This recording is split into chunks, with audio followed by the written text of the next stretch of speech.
আসসালামু আলাইকুম everyone, সামিজ math career পক্ষ থেকে সবাইকে স্বাগতম।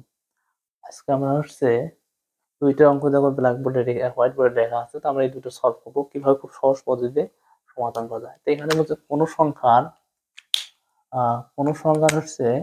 0.1 উপর একটা পৌনঃপুনিক চিহ্ন দেওয়া আছে, ভাগ এবং 0.1 ভাগ এর মধ্যে পার্থক্য 1 হলে সংখ্যাটি কত? খুব সোজা একটা অঙ্ক। দেখো আমরা যদি মনে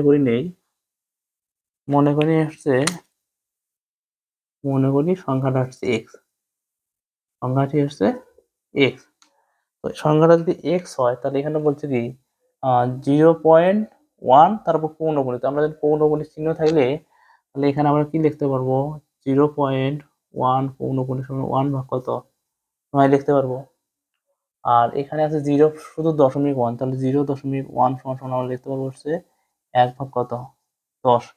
তো আমরা কিন্তু কোনো সংখ্যার 0.1 পৌনঃপুনিক, তাহলে শর্ত মতে আমরা কি লিখতে পারবো?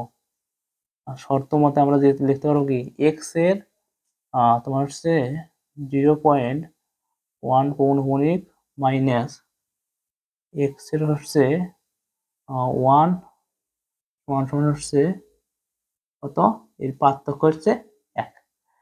তো এক্সটা আমাদের উপরে যাবে, আর এই যে পৌনঃপুনিক চিহ্ন থাকার কারণে 1 নিচে হবে 9 মাইনাস এক্স।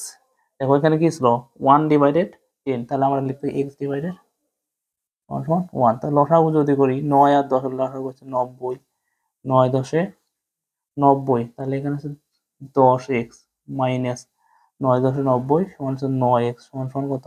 1। তাহলে 10x থেকে 9x বাদ দিলে কত থাকে? x থাকে। x এর মান কত? 90। ঠিক আছে।